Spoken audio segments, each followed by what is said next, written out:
everybody? JT Dangerously here once again. I am back for my Week 3 college football predictions. Now with Week 2 in the books, we are now into Week 3 of the college football season, and it only gets harder from here. So I'm very excited to do these predictions for you guys, and I hope you guys do enjoy. Now our record coming into Week 3 after our worst record in Week 2, we went 4-6. So our overall record coming in is 11-9. So it was our first losing record of the season. I'm looking to end this losing streak. So hopefully in this video we will end our first losing streak and start a brand new winning streak. Now this is the second of 5 big videos that will be up on the channel today, so hopefully you guys will be able to watch all 5 of these videos. Now right after this video I'll have my official Hell in a Cell predictions. After that, my New Japan Pro Wrestling's Destruction and Beppu predictions, and to finish the night up, my Week 2 NFL predictions. So remember, 5 big videos will be up on the channel today, so hopefully you guys will be able to watch all 5 of these videos. As always, show your support by watching those videos, super kicking that like button, and commenting your picks, your opinions, and representing your team in the comments section down below. Now, if this is your first time watching my channel as a first-time viewer, and this is your first video, boy, you picked a good one if you're a huge college football fan like myself and you're ready for Week 3. Welcome to the Dangerous Lions. I am JT Dangerously. Welcome to the club, because this club is two. Whoop, whoop. Again, thank you guys so very much. Now, other than that, let's get right into these predictions. Starting off with the first matchup. It is an SEC West rivalry showdown, and it's the Battle of the Tigers, pitting the LSU Tigers, heading to Jordan-Hare to face the Auburn Tigers. Now, this is the 53rd meeting between LSU and Auburn. LSU leads the all-time series 29-22-1. LSU won the last meeting last year against Auburn, and Auburn's looking to beat LSU for the first time since 2016. Now, both teams are coming off wins in Week 2 against cupcake opponents, but this game is huge, especially in the SEC West, because whoever wins this could be in line to knock off the best team in the SEC right now, the Alabama Crimson Tide. So, coming from me, in this first SEC West rivalry showdown, ooh, man, this one's tough. I'm going to go with the Auburn Tigers to defeat the LSU Tigers in a close matchup. War Eagle! And now the next matchup, another SEC West rivalry showdown featuring the #1 team in the nation right now, the Alabama Crimson Tide, heading to Oxford, Mississippi to face the Ole Miss Rebels. Now this is the 66th meeting between Bama and Ole Miss. Bama leads the all-time series 50-11-2. Bama has won the last 2 meetings against Ole Miss, and Ole Miss is looking to beat Alabama for the first time in 3 years. Now, both teams are also coming in 2-0 over a couple cupcake opponents. But looking at Alabama right now and what they've been doing, it's scary that I don't see any team beating them. It'd be surprising if any team beats them. With their dual threat at quarterback with Jalen Hurns and the quarterback that got them their national championship, Tua, I can never pronounce his last name, but dual threats at quarterbacks with Nick Saban running the show, dangerous for sure. So coming from me in this SEC West rivalry showdown, the biggest question is, can Ole Miss keep up with Alabama's high-octane offense? That's the biggest question. Coming from me in this matchup, I am taking the Alabama Crimson Tide to defeat the Ole Miss Rebels. Roll Tide! And now the next matchup, a really interesting showdown featuring this city's Fresno State Bulldogs heading to the Rose Bowl to face the UCLA Bruins. Now this is the 9th meeting between the Bulldogs and the Bruins. UCLA leads the all-time series 6-2, but the Bulldogs have won the last 2 meetings against UCLA, and UCLA is looking to beat Fresno State for the first time since the year 2000. Now, both teams are coming off losses in Week 2. Fresno State in a heartbreaker against Minnesota, and UCLA coming off the blowout to my Oklahoma Sooners. Now, this is my first time talking about this city's Fresno State Bulldogs after an amazing year last year, proving a lot of people wrong, including myself. This city of Fresno is definitely booming for Fresno State after last year. I mean, last year was such a shock that they would be that good, only losing 3 games and winning the bowl game in Jet Tedford's first year there.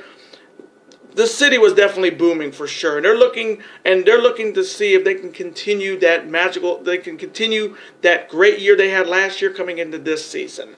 Then on the other side, you have the UCLA Bruins coming off again, losing to my Oklahoma Sooners, and it's not looking good for first-year head coach for the UCLA Bruins in Chip Kelly. Now, if you don't know who Chip Kelly is, he was the former coach for the Oregon Ducks, former coach for the Eagles, and the 49ers, but the UCLA took a chance in bringing him back to the Pac-12 and to bring UCLA back to prominence, but it does not look good for him right now, just like a lot of first-year coaches this season, with Dan Mullen losing to Kentucky on Saturday, with Jimbo Fisher losing to Clemson on Saturday. First-year coaches are definitely looking to get back on track before their SOL, and you know what that means. So coming from me in this matchup, now I did say if Fresno State won their bowl game, the next time I pick a Fresno State game, I'm going to pick Fresno State. So I'm going to be a man of my word and take the Fresno State Bulldogs to defeat the UCLA Bruins. And now the next matchup, pitting the USC Trojans heading to Texas to face the Texas Longhorns. Now this is the 7th meeting between the Trojans and the Longhorns. USC leads the all-time series 5-1. USC won the last meeting last year, in the first time since they met since 2006, and Texas is looking to beat USC for the first time since 2006. Now, USC is coming off their loss to Stanford on Saturday, only putting up 3 points, which did not look good, and I picked USC in week 2, and they let me down. Then on the other side, you have Texas coming off a comeback, a rebound win after their loss to Maryland in week 1 with a big win over Tulsa. So, coming from me in this rematch of the 2006 Rose Bowl, ooh, man, the biggest question is, can Texas finally beat USC and end their losing streak against the Trojans? Man, this one's tough. I'm going to go, hopefully they won't disappoint me here, I'm going to go with the Texas Longhorns, even though I'm not a big fan of them, being a Sooners fan, to defeat the USC Trojans in a close matchup. And now the next matchup, a matchup between two top Texas teams, featuring the Houston Cougars heading to Lubbock, Texas to face the Texas Tech Red Raiders. Now, this is the 32nd meeting between Houston and Texas Tech.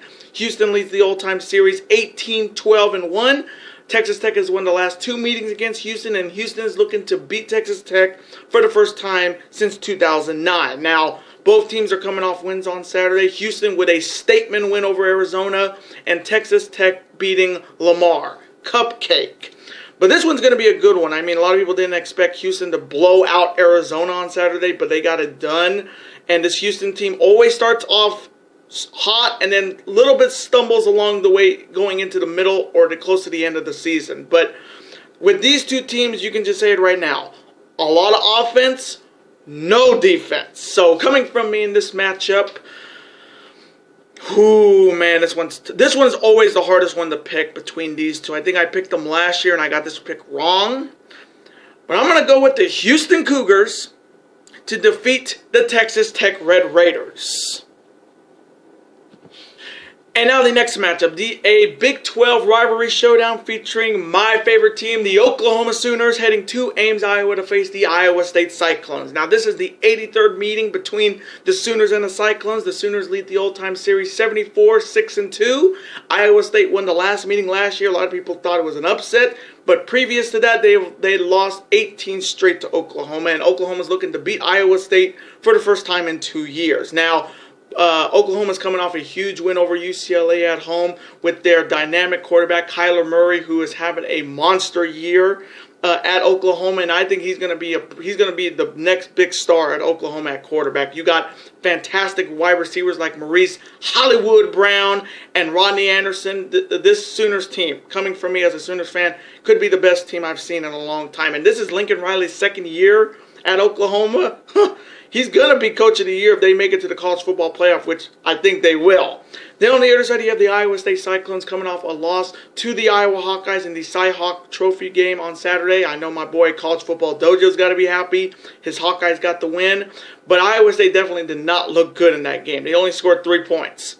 No offense, just a field goal. So Iowa State's looking to relive the magic and knock off Oklahoma for the second straight year in a row. So coming from me in this Big 12 rivalry showdown, this is going to be a slobber knocker, that is for sure. But I'm going to go with Kyler Murray and the Oklahoma Sooners to defeat the Iowa State Cyclones. And now the next matchup, which College Game Day will be at this week, pitting the Ohio State Buckeyes facing the TCU Horned Frogs. Now this game will be at AT&T Stadium in Dallas, so this is practically a home game for TCU. And this is the 7th meeting between TCU and Ohio State. The Buckeyes lead the all-time series 4-1-1. The Buckeyes have won the last 3 meetings, and TCU is looking to beat Ohio State for the first time since 1957. Now, this is the 3rd and final game. Urban Meyer will not be coaching. He's been serving his 3-game suspension with a slap on the wrist. So after this game, Coach Urban Meyer will be back for the Buckeyes. Now, both teams are coming off wins in week 2. Buckeyes over Rutgers, cupcake, and TCU over SMU in the Iron Skillet Showdown on Friday against SMU. So both teams are coming in with a 2-0 record. Now, so coming from me in this matchup, and this one's going to be tough, especially for Corso and myself when it comes to headgear, because if you don't know, Ohio State was his first ever headgear pick on College Game Day. So that's a special part of Corso in his heart with Bucky, the Buckeyes Mascot. So, ooh, man, this one's going to be interesting. I mean, Ohio State has been looking good without their coach, and when Urban Meyer comes back, they could be dangerous and they could be a threat to maybe make the college football playoff. But they have to go on. They have to run the table. They got to go undefeated to just be in the college football playoff this year. So coming from me, I'm going to take the Ohio State Buckeyes to defeat the TCU Horned Frogs in a close matchup. OHIO. And now the next matchup. It is known as the Rio Grande rivalry, featuring the New Mexico Lobos heading to New Mexico to face the New Mexico State Aggies. Now this is the 109th meeting between New Mexico and New Mexico State. The Lobos lead the all-time series 70-33-5. But New Mexico has won the last 2 meetings against New Mexico, and New Mexico is looking to beat New Mexico State for the first time in 3 years. Now, I'll be honest with you guys, I don't know a lot about both of these teams. I know they took losses in week 2, New Mexico to Wisconsin and New Mexico State to the Utah States. But again, I don't know a lot about both of these teams, other than I remember last year New Mexico State finally made the bowl for the first time in like decades and actually won their bowl game, if I remember that right. So, coming from me in the next installment of this Rio Grande rivalry, I'm going to go with the New Mexico Lobos to defeat the New Mexico State Aggies. And now the next 2 matchups that are coming out of the ACC, featuring the Florida State Seminoles heading to the Carrier Dome to face the Syracuse Orangemen. Now this is the 12th meeting between Florida State and Syracuse. Florida State leads the all-time series 10-1. Florida State has won the last 10 meetings against Syracuse, and Syracuse is looking to beat Florida State for the first time since 1966. 52 years since Syracuse has beaten Florida State. Now, both teams are coming off wins. In week 2, Florida State a big win over Samford, cupcake, and Syracuse beating Wagner, cupcake.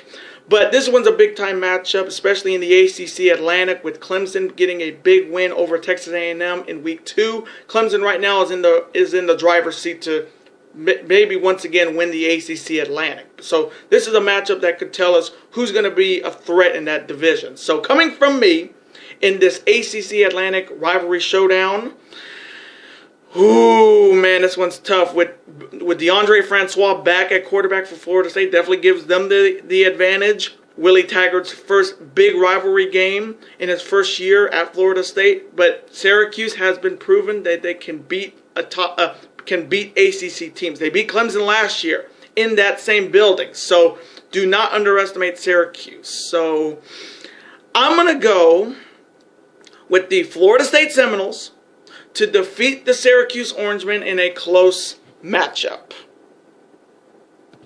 And now the final matchup in week 3, pitting the Georgia Tech Yellow Jackets heading to Heinz Field to face the Pittsburgh Panthers. Now, both teams are coming off losses in week 2. Georgia Tech lost to South Florida on Saturday, and Pittsburgh got their teeth kicked in by Penn State in the Keystone Classic. Now, I'll be honest, I don't know a lot about Georgia Tech this season. I don't know if Paul Johnson is still there. Let me know in the comment section if Paul Johnson is still the coach at Georgia Tech. But Georgia Tech is looking to be a threat, especially with the Coastal getting better and better every year with Duke, Miami, Virginia Tech, and UNC getting a little bit better. But Georgia Tech is looking to be a threat in this Coastal division.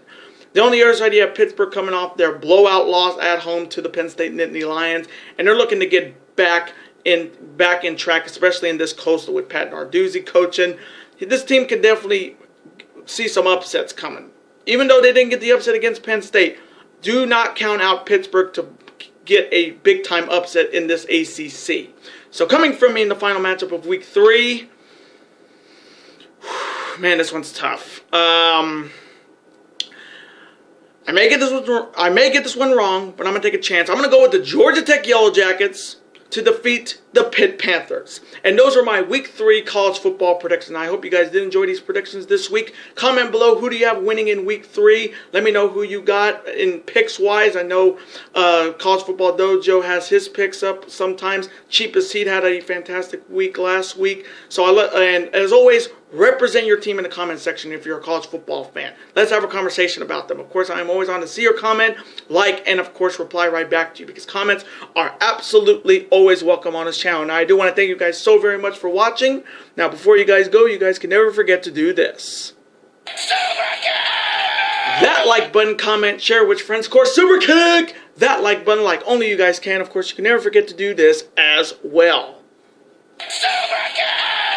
That subscribe button to become part of this bigger and dangerous alliance. And I will see you guys later today for my Hell in a Cell 2018 predictions. AJ Joe 2 and Rain Strowman. Later days, guys, and peace.